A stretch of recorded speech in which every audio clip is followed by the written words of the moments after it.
Entrando agora, senhor presidente, no tema principal do meu pronunciamento de hoje, destaco que tenho apresentado aqui as minhas ideias e proposições nesse plenário, sempre com a intenção de contribuir, de alguma maneira, com o desenvolvimento do Brasil, através do desenvolvimento do meu estado de Rondônia. Acredito que tenho sido coerente em minhas proposições, como comentei em pronunciamento recente. Meu foco é um desenvolvimento sustentado, contando sempre com uma constante qualificação de mão de obra e aposta insistente na educação e no planejamento.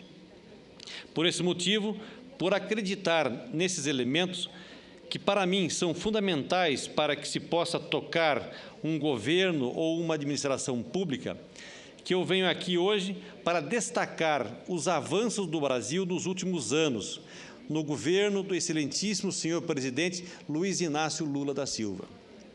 O governo Lula, ao longo dos seus 2 mandatos, tem uma característica bastante específica dentro desse momento histórico do Brasil na virada do século.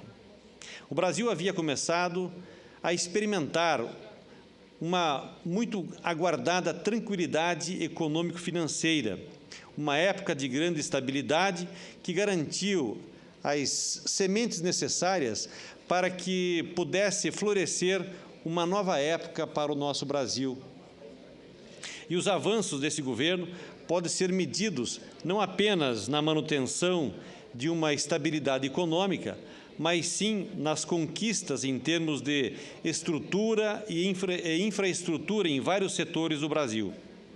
Nesse sentido, as obras do PAC, o Programa de Aceleração do Crescimento, tem muito a dizer para todos nós brasileiros. As obras e ações estão espalhadas por todo o Brasil. São quase 3.000 obras e estão contribuindo para a geração de frutos de uma política responsável, capaz de criar uma oferta crescente de empregos e renda, assim como também as bases para um crescimento sustentado do país. É bem verdade que uma boa parte das obras do PAC ainda não foi concluída e que existe ainda distorções políticas e de infraestrutura que necessitam de revisões. Eu mesmo aponto essa necessidade em proposta de emenda à Constituição número 13 de 2010, que visa criar uma porcentagem mínima do PIB para investimento no setor de infraestrutura de transporte, seja transporte terrestre, transporte de carga, transporte aéreo, transporte fluvial ou ferroviário. Mas eu posso dizer que o Brasil segue em bons trilhos rumo ao futuro. Temos hoje a certeza de que estamos construindo as fundações necessárias, as bases necessárias para uma economia que apresenta índice de desenvolvimento dos mais altos do planeta. Quero citar aqui alguns exemplos dos passos largos que o Brasil vem dando com as obras das 2 etapas do Plano de Aceleração do Crescimento, como o lançamento ao mar do primeiro petroleiro feito totalmente em solo nacional desde 1997, que foi construído no estaleiro Atlântico Sul, do Pernambuco, batizado de João Cândido. A conclusão do navio marca o renascimento da indústria naval brasileira e é capaz de transportar pelos oceanos uma carga de 1 milhão de barris de petróleo. Desde 2007, quando o PAC foi criado, até maio desse ano, o programa já investiu cerca de 463 bilhões de reais, representando em torno de 70% de um total previsto de 655 bilhões de reais para todo o programa. Desse total, já investido, 98 bilhões de reais foram oriundos da iniciativa privada. Como afirmei no início desse discurso, prezo o planejamento como uma forma de chegar ao desenvolvimento. E o PAC do governo Lula nada mais é que a consagração total dessa filosofia de trabalho. Nada é gratuito, nenhuma obra foi decidida ao favor do vento, mas sim dentro de uma lógica de formação das bases necessárias para que o país consiga alçar o voo que o povo brasileiro tanto merece vivenciar. São obras que têm como prioridade as pessoas. Essas ações, obras e medidas administrativas estão divididas por funções. São ações de logísticas que contemplam estradas e afins, ações geradoras de energia, obras de saneamento e fins sociais e urbanos, além de medidas de desoneração tributária, de estímulo ao crédito e outras. Todo esse complexo de ações está espalhado por todo o território nacional, contemplando todas as regiões brasileiras, beneficiando a grande maioria dos municípios brasileiros. Cito aqui como exemplo algumas obras já concluídas que fazem parte desse esforço do Programa de Aceleração do Crescimento em ação desde 2007. Destaco a construção do gasoduto Gasbel II, levando energia entre os estados do Rio de Janeiro e Minas Gerais. Aponto também a pavimentação da BR-282 em Santa Catarina, ligando os municípios de Palhoça, ao lado da capital de Santa Catarina, Florianópolis, com o município de Lages, no interior do estado, assim como a barragem de Taquara, no Ceará, que aumenta a capacidade de abastecimento de água na região noroeste daquele estado. Na região norte, cito aqui a pavimentação da BR-364 no Acre, no trecho entre Tarauacá e Rio da Liberdade, obra vizinha da pavimentação e construção de 5 pontes, ainda em andamento, continuando a rodovia até o município de Sena Madureira. Outro grande exemplo é a conclusão dos lotes 1 a 4 do Rodoanel de São Paulo, obra que agiliza o trânsito na capital mais populosa do país, o grande centro nervoso do Brasil. Foram investidos até agora 731 milhões de reais em uma ação gigantesca que já apresenta resultados no dia a dia daquela região.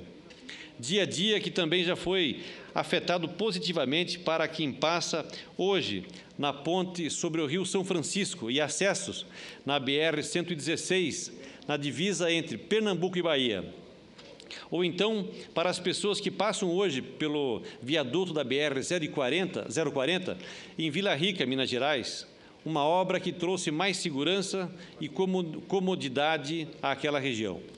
O setor de logística da infraestrutura de transporte foi contemplado com inúmeras ações, como a pavimentação da BR-156 no Amapá, ligando o Igarapé do Breu a Calçoene, ou então a finalização do contorno leste de Curitiba, na BR-116, no estado do Paraná, e mesmo o contorno de Corumbá, na BR-262, no Mato Grosso do Sul, assim como a conclusão da ponte da BR-364 sobre o Rio Candeias, perto de Porto Velho, capital do meu estado de Rondônia. Não somente rodovias foram contempladas com pavimentação e conclusão dos seus trechos, mas também outros modais de transportes foram alvo das ações do Programa de Aceleração do Crescimento. A conclusão das obras do terminal hidroviário de São Sebastião do Atumã, no estado do Amazonas, é um exemplo desse trabalho, assim como a entrega do trecho norte sobre trecho a Guianópolis, da Ferrovia Norte-Sul, no Tocantins.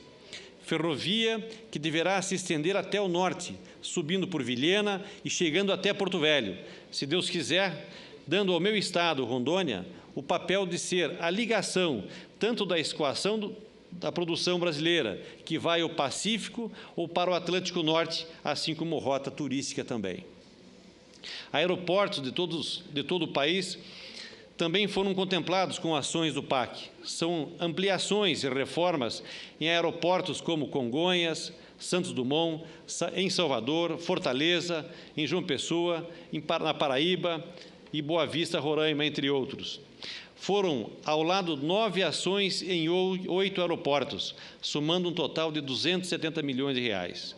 Em todos os modais de transportes, o PAC somou até agora investimento na ordem de 46 bilhões de reais, sendo quase 33 construindo mais de 5.300 quilômetros de rodovias, 11 bilhões de reais em financiamentos de 240 embarcações e 2 estaleiros para a Marinha Mercante, quase 1,5 bilhão de reais em 356 quilômetros de ferrovia, mais de 123 milhões em 4 empreendimentos realizados em portos e mais 32 milhões de reais em 7 terminais hidroviários.